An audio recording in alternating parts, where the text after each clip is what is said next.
Greg said it. Back with another one.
What's going on, y'all? What's going on?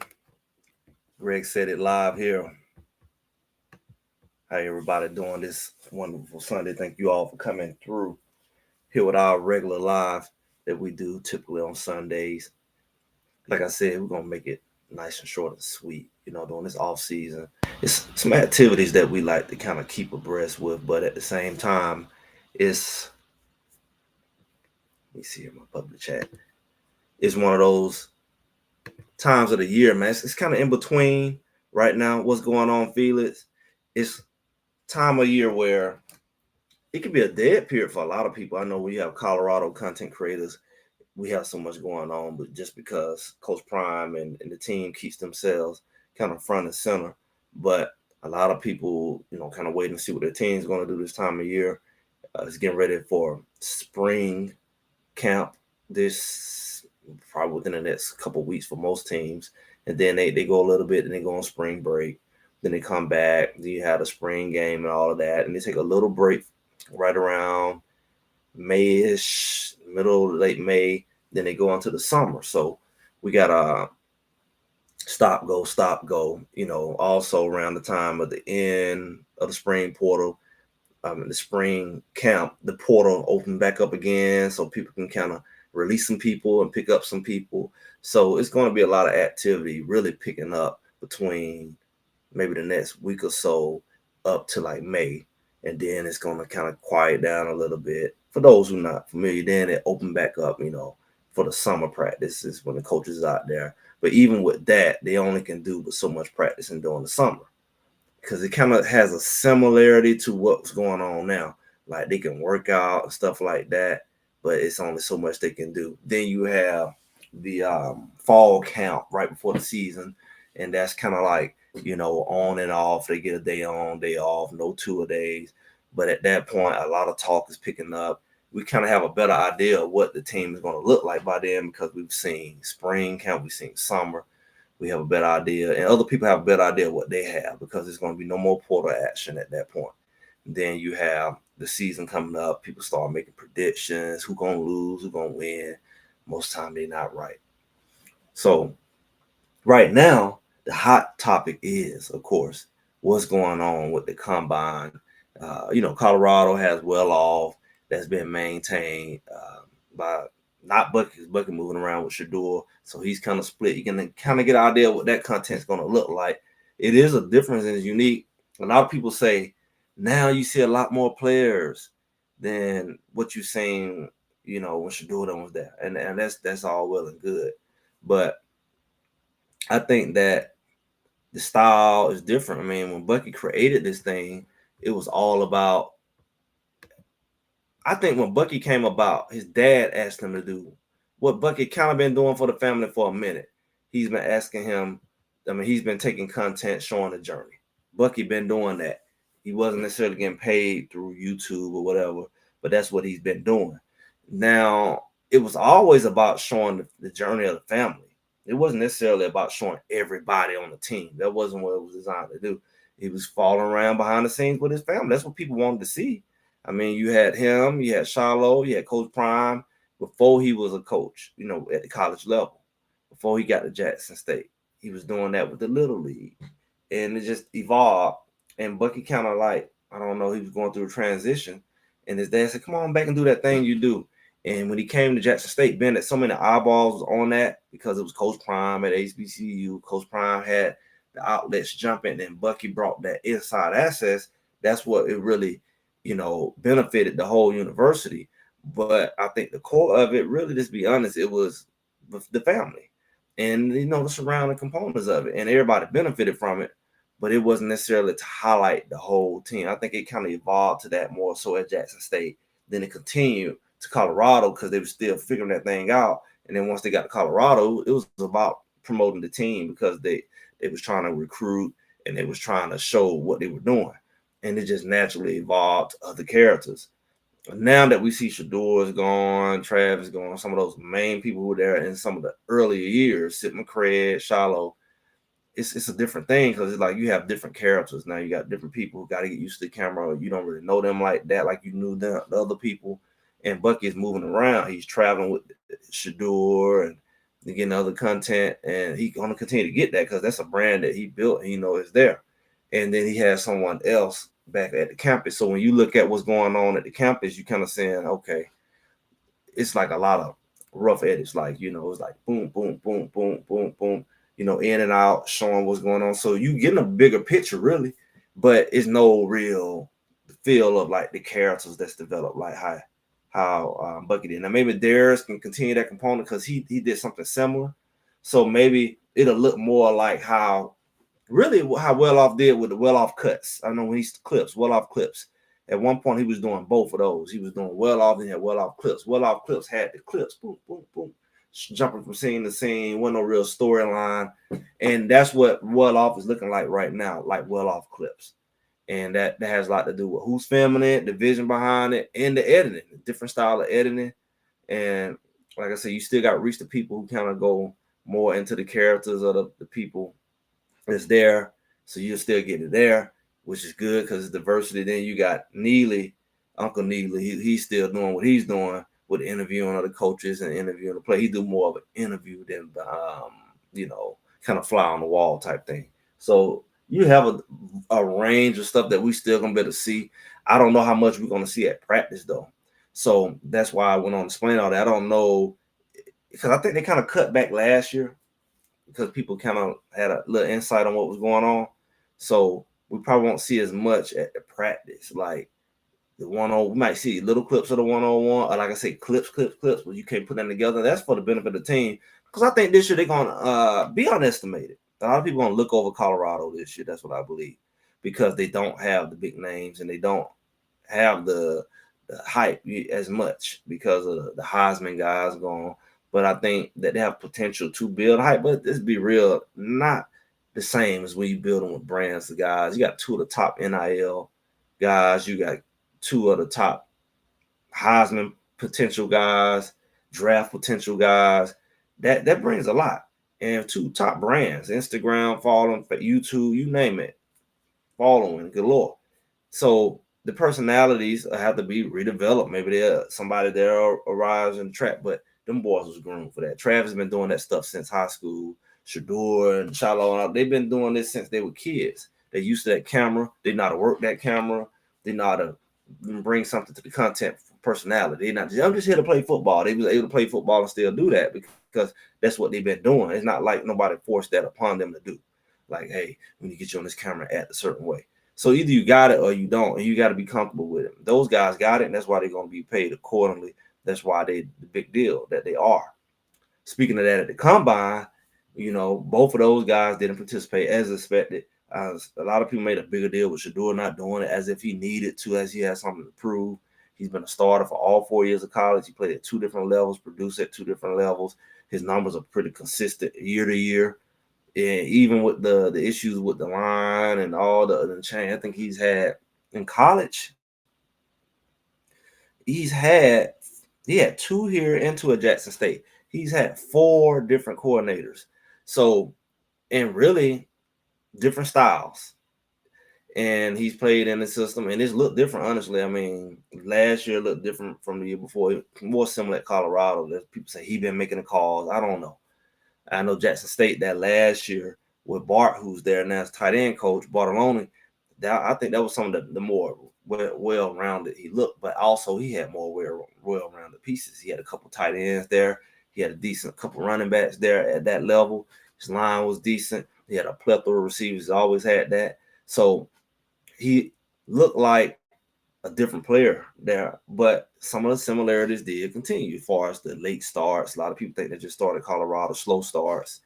That whole Brady mode thing, you kind of have to get rocket around, like Rocket get knocked down, then you kind of come back. If he can put a couple things together, he'd be truly dynamic because he can come back with the best of them, but you don't always want to put yourself in a situation because you don't never know what kind of team you're playing. They're not going to give you that kind of room, or you're not going to have that kind of time to come back. We've seen that with like Kansas and things like that, where they clock management just made it impossible. And defense was having a hard time getting off the field. So you got to be more well-rounded with your game. You can't always want to come back. But you got to have the ability. That's good. So those guys didn't participate at the combine. They was invited. They were the headliners. Everywhere they went, as you see. I was saying, poor guy was, I don't know who that was. Travis was in the room. It almost like it was fake. And he was over there, and one guy was holding like a phone up to him. He was over there by himself. And then Travis over there, and it was like it was cropped, like it was AI. It was like 500 media people over there. You don't want to be in this room same type of people, Travis Hunter. You imagine he trying to talk, and he watching everybody over there with Travis Hunter. They had a front row seat with him, and nobody wanted to talk to him. But people was like 20 rows deep trying to get Travis Hunter. That's what they brought. I mean, I think that's why you invite people like that, because the media want to talk to them. They are expected to be the top guys. Nobody really have to see them perform. They see, what he performed, especially Travis Hunter. Shador has plenty of tape. 4 years, like I said. And it's nothing to prove in a workout drill, what they haven't proven every day in equipment. And like I said, these same scouts and people, media have been to the games. They have been to the practices, especially the local media. But the scouts, they already know what he do. They've been there. So it's like people trying to sell that, oversell that. That's kind of weird. But I mean, what have they been doing the whole time, really? Same thing with Travis. Travis having nothing to prove. He don't won every award in the book, so one. And that was debatable. But when you look at the other couple guys who were there, I think people have mixed reviews on that. Starting with Jimmy Horn. Jimmy Horn was there, and he is considered the speed guy. His highlight is going to be the 40. He's just a quick guy. That's what his brand is. He is the guy hard to cover, da da da. But then he get out there and he basically run like a 4.47, 4.46. And it's like, oh, okay. Especially in comparison to all the other guys, because they brought all those speed guys, and all of them there was faster than him. Even some people we're familiar with. And it's just that's sad, because that's his thing. He's been sold as the speed guy. He's been sold as the guy who's gonna burn. He's gonna be the burner. He's the burner. It's almost like you compare him to the Worthies and all the Browns. All these people who came over last. You expect him to be one of the top 40, not the last. So it was kind of shocking and kind of sad for him, because he's not the biggest guy, even though he put on a nice amount of muscle. He's not the biggest guy, but he's known for his speed. And he didn't really, he didn't run a 4.6 or nothing, but he didn't stand out like you want him to. But I did see a chart comparing him to the top 4 guys, and even though he was like 10th on the list as far as his time, which was last, if you cut the top 4 guys off, he was right behind them as far as his acceleration, his speed. So his time was off, but his acceleration was really like 5th. So he was right behind the guys who run the 4.2s like he in 4.3s like he ran. He really was running as fast as them, but he didn't get out the blocks good. And that's messed up, because I know he had trainers. I know they didn't work. Maybe they work more on routes. Maybe they feel like the speed was taken care of. Like Charlot's been working more on the speed. I mean, he's been doing, but he's really want to make sure his 40 time good, because that'll get him in a certain category. I don't know how much Jimmy has been working on that 40. Maybe he took it for granted. I don't know, because his form wasn't good. I mean, he was curving out the box. He was slow out the box. I would hope he's not hurt or injured, nothing like that. But I mean, his coming out the box was the blocks was it wasn't strong. That maybe it wouldn't hurt him. That maybe the difference. Like, he came out not as explosive, but his top end speed was there clearly. You take that, everything is a fraction of a second. People talk, if you really know about this thing, like 4.4, 4.5, everything is like that. So the difference between that 4.43 and that 4.3 whatever is this much. It's a fraction of a second. So it's simple as that. That little bit of time out the blocks, that struggling and curving, is the difference in his time. And hopefully people, consider that. He has unofficial times in the 4.3s in Colorado. The good thing about it is he still have a chance at pro day to redeem himself. Maybe that's what he need to focus on. He did pretty decent with all the other stuff, his hand drills, stuff like that. And carry on. Same thing with LeJounte. I see people mention LeJounte was nervous, had uncharacteristic drops.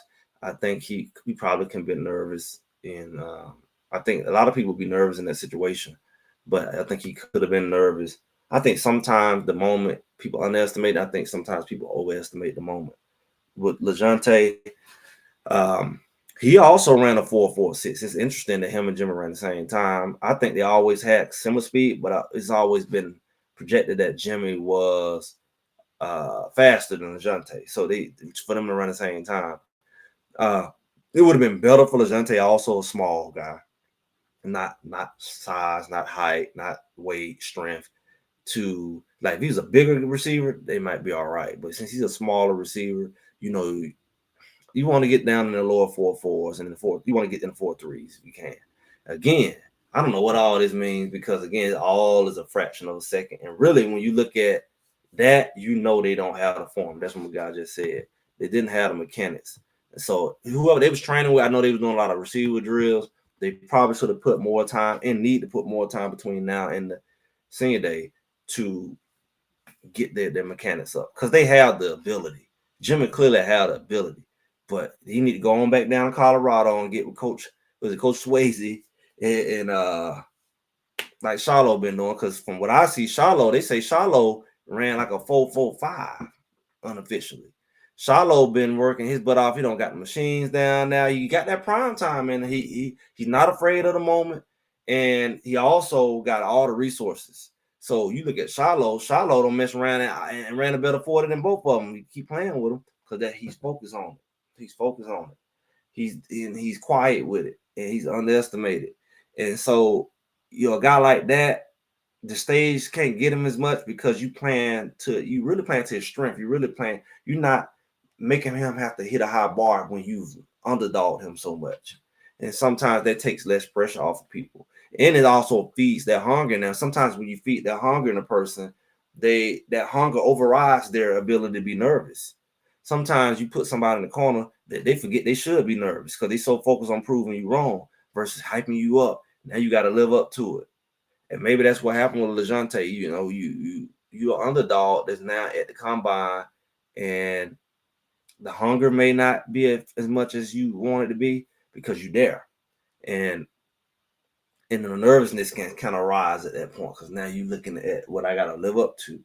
I'm at a higher level, a higher expectation than what I'm normally at. That's all psychological. We talk about it all the time. I think Jimmy is faster than that from the eye test. I think he's too confident in speeds and didn't work on the speed. He definitely couldn't have worked on the speed as much. That's definitely that because you got to look at the fact that I think he really been focused on his hands. I think sometimes people focus on their weaknesses more than their strengths, and it's a strategy for that, really. But he definitely didn't put as much time there because he probably felt like he had that in the bag, and that's what it is.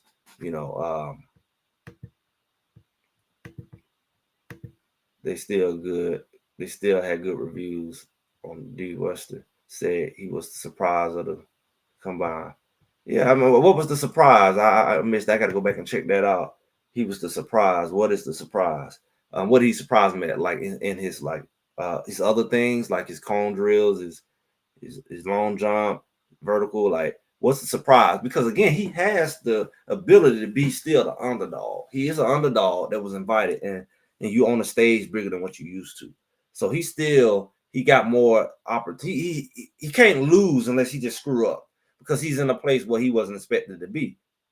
He went from down at the FAU to being in the combine a year later, and only 4 guys from the team made it, and he had a good season. So he's the fact that he's there and participating is a plus for him. He came there for 1 year and he's at the combine, kind of like what Xavier Weaver did. So you got to think about the fact that these guys are still in a good spot. Because they still have pro day if they want to get their times better. It won't be the official combine, but the scouts get to see, okay, yeah. Because again, this is a split second, man. You watching the clock. It's just a matter of a thumb. Somebody with a thumb will mess you up. Hit it too soon, hit it too late. These are machines, right? So you thinking about the difference is that right there can be the difference in you running a 4-4-6 in a 4-4-1 or 4-4-6 in a 4-5-2. That right there, that movement or that coming out and not going straight, or that taking a long time to get your feet up under you, what they call getting a drive phase, all that stuff Shiloh doing, drive phase, going into the drive phase, staying in it too long, going in it, I don't know, too late. It's all this technical stuff. And I don't know if they really been doing that. I don't think they have from what I'm looking at. They need to go back and get with Colorado. With strength coach Colorado. They both did well, only up from here. Yeah, the fact that they're there is good because they're draftable. And we were trying to see who's going to get drafted. And the fact that you were there and you perform, you're closer to it than somebody who's not there. Don't get the looks. They're getting the looks. They got the looks at the Shrine Bowl, so they're in a good position. I'm just talking about from the perception of reputation, known for being fast guys. That's what I'm talking about at the end of the day.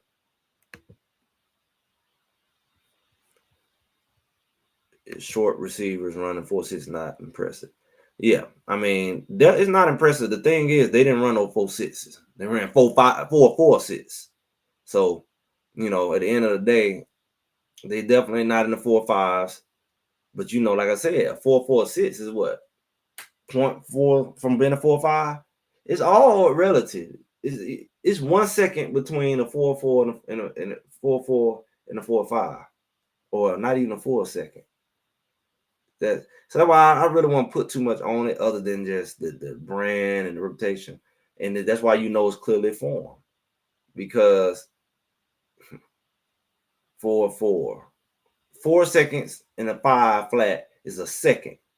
It's a half a second between that's a 4 or 5. So you keep talking about fractions of a second, man. That's why it's the technique. That's why it's the technique. Notice a lot of the runners slowing down at the 35. Yeah, man, they technique was off. They were pulling up. They don't have a lot of these guys and the track guys. You notice all the track guys perform very well because they used to that kind of training. The guys who ain't really used to running, they just run after balls and stuff. They got to put a lot of time into this. They got to put a lot of time because it's not natural. That's why they go to get with special training and stuff. You got to touch up on your hand skills and all that. You've been doing that all year, but Joe, like Charlo doing, he's focused on that 40 because that's not his technique wasn't there. He's not a track guy, so he's put a lot of time into that. You got JR Boxing in the building, everyone. What's going on? It says they ran a 4.2 last year. That'll be tough. I don't remember that. It just me other guys, Dion, Bo, Embarrassing, faster. I think a lot of thing about them was more natural, man. How they trained, how they was raised. You've been raised outside versus kids raised inside. What they ate. I mean, their bodies probably was in better shape. They wasn't eating no Takis. It wasn't no Takis. You gotta think about all this stuff going on about the food and the politics about all the stuff in the food now, and they're gonna get the stuff out the food. Other countries ain't in it. You think about that, how that affect athletes. What's in the food? What kind of snacks are they eating that wasn't that one that all that could affect your athletic ability? I think all that goes. I think that's why a person like Travis Hunter plays the way he plays because how he take care of his body. Why can't everybody play both sides of the ball all game? Yeah, some genetics, yes, this is that, yes, but he take care of his body different. He go get in the machines and all of that, and all of that plays a factor. Yeah, 4.42. Yeah, that makes sense. That's more like 4.42. And like I said, that's closer to the bottom. 4.42, and you're getting 4.46. That's closer to 4.5. That's all. It's just imagery at best. Should bring a mental performance coach out these guys. Well, who I don't said this all year. I already said they need a sports psychologist. That's what I call it. I already said that. So I'm in agreement. And I know he does a lot of motivation speaking, but they need somebody to sit down with. Ain't just my mental health. Yeah, that's part of it. But yeah, that's part of the mental health, but they definitely need performance to kind of talk them through. Let them talk it through, and also for people to say, this is what I see. And then kind of almost diagnose that thing. Absolutely. What's going on, Timothy? People coming in the building here. Big Worm. Yeah, he veered to the right. Yeah. Some people come out that box on they said dominant leg and all that stuff, man. Like, because you get away with a lot of crap at receiver because you moving kind of horizontal anyway. And you don't have to just run straight because you're going around people. So again, it's all about training. Like if you train for track every day, you're gonna practice on your starts over and over again. If you don't, you won't even notice that stuff, but somebody watching it and correcting it and doing drills to correct it and filming it and showing you, see how you do this, see how your leg dragging, that detail, because you doing it out of habit or you doing it you're not aware. So that's why a lot of these guys who, when the combine come, they spend more time with people helping them with their 40 and depending on what type of player they are and what evaluation they trying to receive. Like I say, Shiloh know that's where he is at. He got to prove he got speed to play in the secondary. They know he can hit. They want to see, can he cover? Can he do this? Do he have the speed? He can't go down running a 4.6. He know when he run a 4.5, he can get in a 4.4. Oh, that's going to raise his draft stock. He already Shiloh. He already a Sanders. He run a 4.45, 4.46. That's going to be one of the fastest times. We seen when the safeties ran. he know that's going to elevate his draft stock because that's what's at question. I think Jimmy, y'all, people gave him such a hard time over the last year or so about his hands and stuff. He put more emphasis on his routes and his hands because it's almost like it's not in question about his speed, and you don't put as much time in that. And because you got raw speed, but the form technique, I'm sure he did some, but look how Charlo doing it. That's all I'm saying. You got to put more time in it. Top 5 and top in speed. But you're right. Yeah, I mean, we already talked about that. Top, they top end speed. He was in the top 5. So, I mean, he was behind all the guys that was in front of him ran in the 4.3s. And so his speed is there. His form clearly is not because his top end speed was exactly what we thought he would be at. All the guys, the top 4 guys who were running in 4.2s and 4.3s, they were up there. And he was right behind them. So that means that his speed is closer to the 4.4. I think because I think that's what he ran last year. Now Dylan was the fast guy. I remember Jimmy running like a 4.38. So I'm thinking that's his real range, like right below a 4.4. Everybody kept saying he gonna run a 4.3, 4.2. I haven't seen that, but I have seen him run 4.3, upper 4.3. And Xavier's right behind him. So when you see Xavier run a 4.42, that makes sense because that's what he was like right behind him. He was like, I can't run with y'all. I remember when they was doing that when they first got there. So Jimmy was right a little ahead of Xavier, a step ahead of him. So that he's really like a 4.38 guy, which that makes sense because his top end speed is around the guys who was running about that. So he accelerated once he get going, but he out the box. I don't know what that could be because you remember he hurt his knee. So a lot of that because that's about explosion and power coming out, and maybe I don't know how much that's a factor. I know he's been training and playing, so I don't know what that is. That could be a part of it. His start could be that something like a knee and an ankle and stuff like that. I mean, he had hamstring problems. I don't know what's going on behind the scenes, but it's something. It's something. Yeah. What do they say? Top 5 in group 10. Not top of all receivers at the combine. Yeah. Not all, but them boys there. I mean, let's say everybody run the same 40. I mean, those are pretty much standard. What everybody's gonna run. That group was that was a pretty fast group. I think they put most of the speed in that group. But I think on average, most receivers you see, they run around the same thing. Let's a split second. 4.42, 4.45, 4.38, 4.41. Everybody's running right around the same thing. It's not a big difference. So overall, I think they had a great opportunity. It was great for them to be there, and they showed up. They was the only ones that performed, participate. Because that's 4. A lot of people feel more should have went. They have a good representation there. Now they go have a good pro day. We see who get drafted.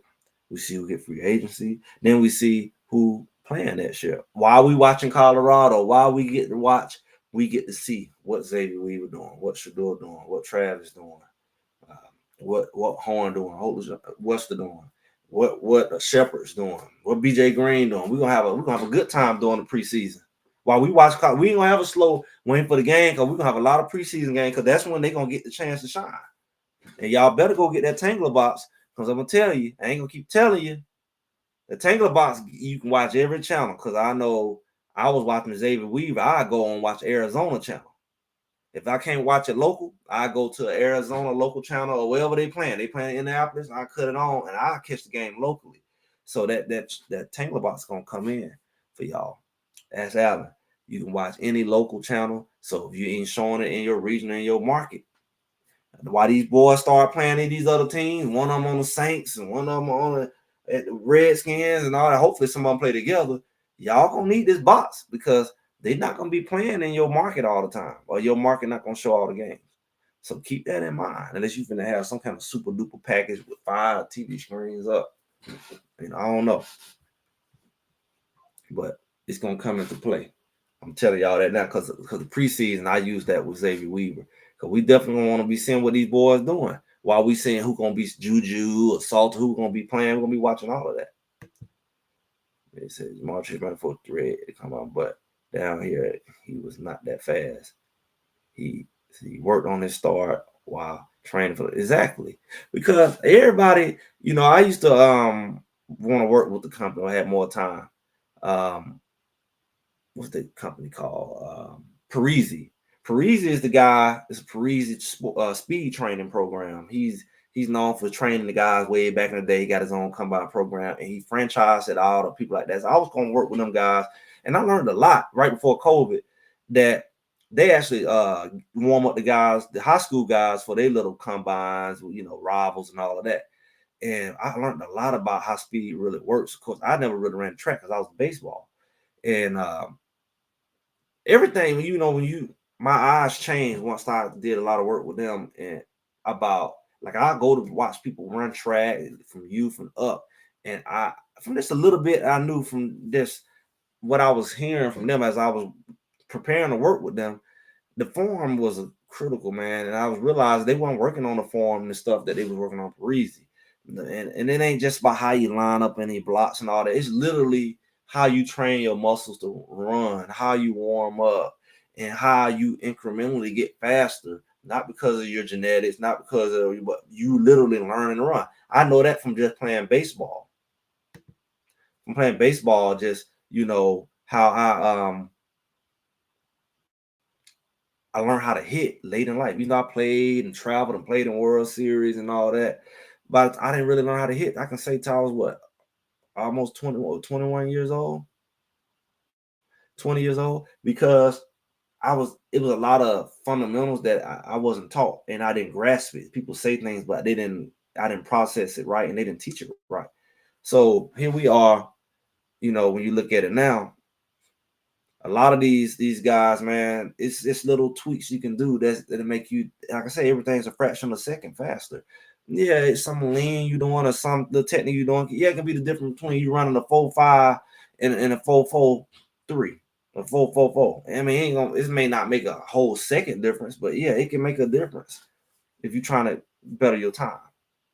It also make a difference in you not being injured and all that type of stuff, and because a lot of your how you run can affect, and how you warm up can affect how you pull hamstrings, pull groins, and all that. All that plays a factor. People don't realize it's a science to this thing.